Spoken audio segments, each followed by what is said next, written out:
Welcome to Nightmare Fuel Stories. Don't forget to like and subscribe if you enjoy the stories.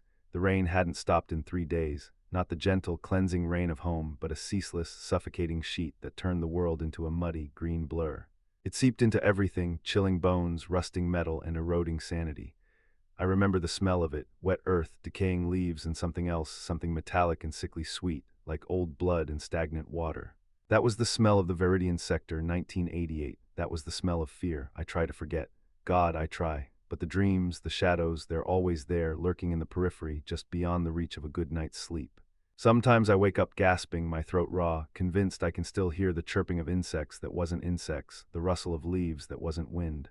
They tell me it's PTSD, survivor's guilt. They give me pills, group therapy. They tell me to talk about it, so I talk. I close my eyes and I'm back there, deep in that damned jungle, a million miles from anywhere. It started subtly, as these things always do. We were a standard recon squad, Bravo 6 Delta. 5 of us, Sergeant Miller, our hard as nails but fair, Hayes, the medic, always whistling some forgotten tune, Ramirez, the comms man, quiet and methodical.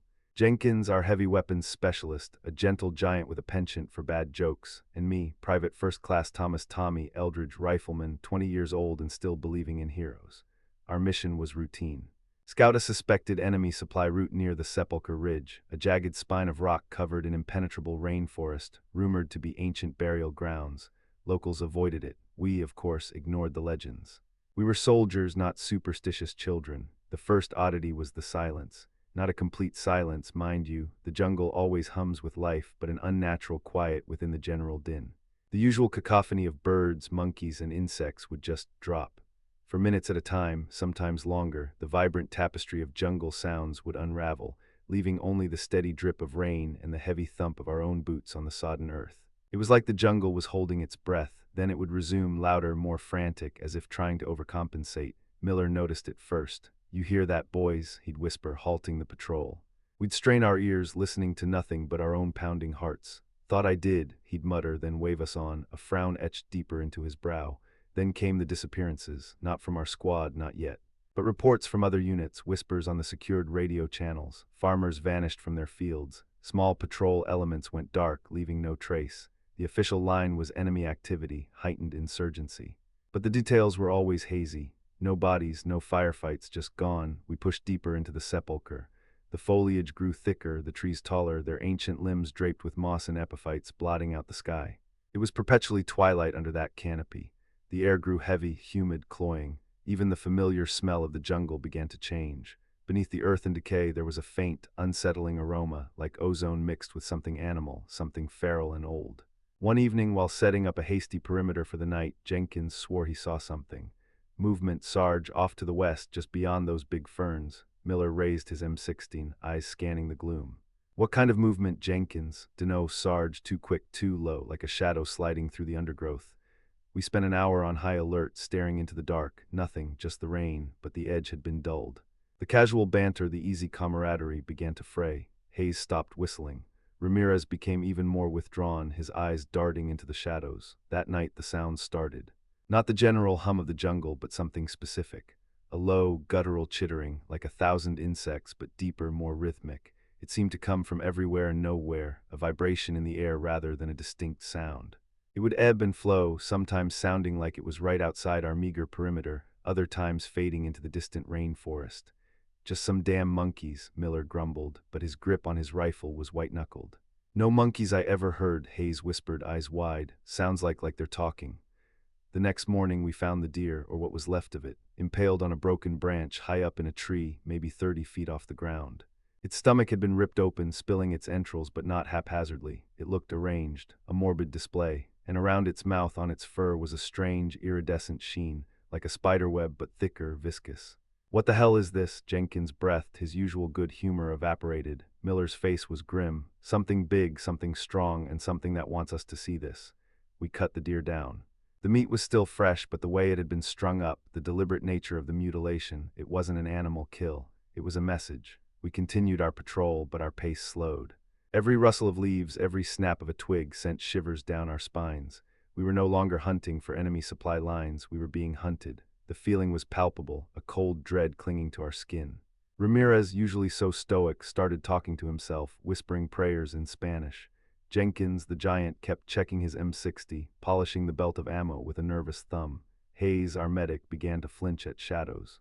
And I just gripped my rifle tighter, my heart a hammer against my ribs, scanning every inch of the jungle, expecting to see, I didn't know what.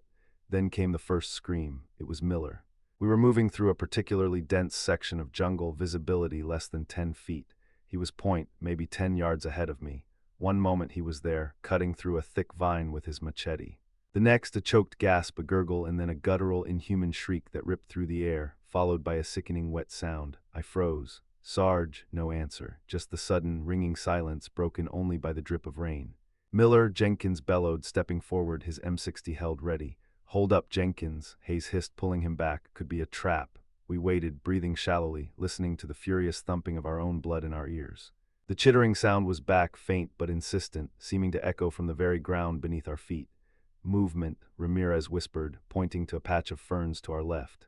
Something fast, a blur of mottled green and gray, too quick to properly register, vanished into the shadows.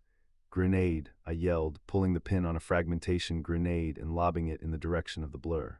The explosion was deafening in the enclosed space, followed by the scattering of leaves and dirt.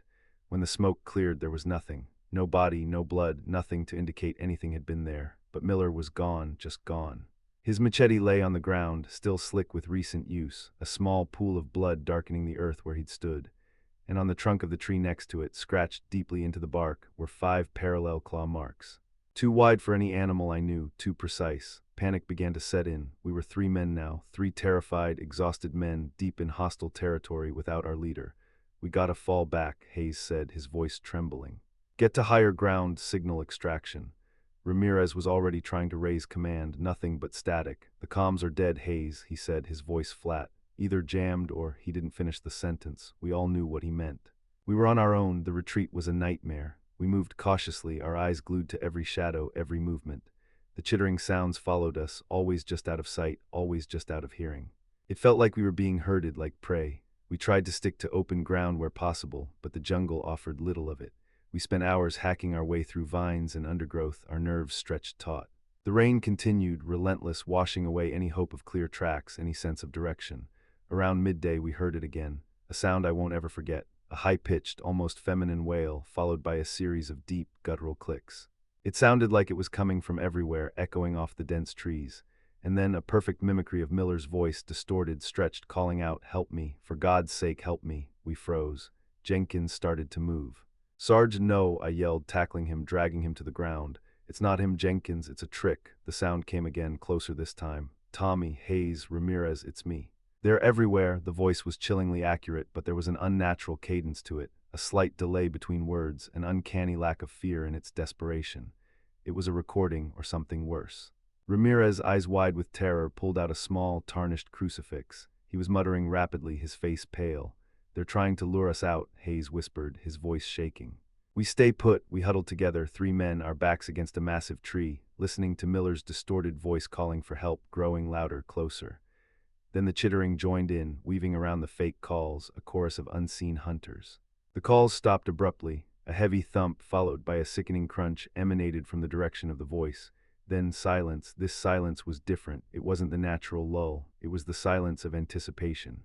We must have stayed there for hours, frozen, listening to nothing but our own ragged breathing. The rain eventually eased to a drizzle, then stopped. The air grew heavy and still. Then a whisper right behind us. Gotcha! It wasn't a human whisper. It was a dry, raspy sound like sandpaper against bone. We spun around, our rifles snapping up, and there it was. It stood on 2 legs, barely 10 feet from us, a gaunt, skeletal parody of a man. It was impossibly thin, its limbs too long, its joints bent at unnatural angles. Its skin was a mottled gray-green, like wet bark and fungus, blending seamlessly with the gloom of the jungle. Its head was small, almost bird-like, with no visible features beyond 2 vast, luminous eyes that glowed with an unsettling internal luminescence. No nose, no mouth, just smooth, bone-like plains. It smelled of ozone decay and something else, something indescribably alien. It didn't move. It just stood there, observing us with those glowing eyes, its head tilted slightly, as if studying a particularly interesting specimen. Jenkins, bless his brave, foolish heart, was the first to react. He let out a primal scream and opened fire with his M60. The jungle exploded with sound and fury. Rounds tore into the creature, ripping chunks of its bark-like flesh, spraying what looked like phosphorescent sap into the air. The thing didn't fall, it didn't even flinch. It just took the barrage, absorbing it, its glowing eyes unwavering. Then as suddenly as it had appeared, it lunged. It moved with impossible speed, a blur of gray-green, its elongated arm whipping out. It grabbed Jenkins not by his body but by his M60. With a sickening crunch, it tore the heavy machine gun from his hands, ripping his arm out of its socket in the process. Jenkins screamed, a sound of pure, unadulterated agony, as his own blood erupted from his shoulder. The creature dropped the M60, then turned its glowing gaze back to Jenkins. It reached out its other hand, its fingers long and slender, ending in wicked black claws. It plunged its hand into Jenkins' chest, right where his heart should be. Jenkins went rigid, his eyes wide, a silent scream frozen on his lips. The creature twisted its hand, then pulled it out, bringing with it a pulsing, dark organ. It raised the organ to its featureless head, and for the first time a dark, gaping maw opened on its face, lined with needle-sharp teeth. It bit into the organ, and a wet, sucking sound filled the air. I was paralyzed. My mind refused to process what I was seeing. My training, my instincts, everything had fled. Hayes, however, reacted. He emptied his M16 into the creature's back, then, with a roar, pulled out his combat knife and charged. "You bastard!" he yelled, launching himself at the thing. It barely acknowledged him. It simply turned, faster than anything I've ever seen, and with a casual swipe of its free hand, batted Hayes aside. Hayes flew backward, slamming into a tree trunk with a sickening thud. I heard the crack of bone. He crumpled to the ground, unconscious or dead, I couldn't tell. I was alone with Ramirez. We were both screaming now, screaming incoherently, firing our rifles without aim, without effect. A round simply bounced off the creature's tough, resilient hide or tore through its flesh, only for it to regenerate before our eyes, phosphorescent sap bubbling over the wounds and hardening into new skin. It finished its grotesque meal, then slowly, deliberately, turned its luminous eyes on us. It took a step forward, then another. Its silence was more terrifying than any roar. Ramirez, his face contorted with fear, dropped his rifle and pulled out his crucifix. He held it up, trembling. En el nombre del Padre, del Hijo, y del Espíritu Santo. Vite demonio, the creature paused, its head tilted. Then a low, chittering sound, almost like a laugh, emanated from its throat. It swiped. Ramirez didn't even have time to scream. The creature's claws raked across his chest, opening him up like a ripe fruit. It was surgical, precise. His entrails spilled out, steaming in the humid air. He fell, gurgling, his eyes fixed on the empty sky. I was the last one. My squad, Miller, Jenkins, Hayes, Ramirez, all gone in minutes, wiped out by that. My mind snapped. I dropped my rifle. It clattered to the ground, forgotten. I wanted to run, but my legs wouldn't obey. I wanted to scream, but no sound came out. I just stood there, trembling, waiting for the inevitable. The creature was still, staring at me with those glowing, alien eyes. It took another step, then another, until it was directly in front of me, its grotesque form towering over my pathetic frame. I could smell the ozone and decay, feel the unnatural cold emanating from its body. I closed my eyes, bracing for death, but death didn't come. Instead, I felt a strange sensation. A tingling, a crawling feeling, like insects moving under my skin. It started in my scalp, then spread down my face, my neck, my arms. I opened my eyes. The creature was still there, its face inches from mine, but it wasn't attacking.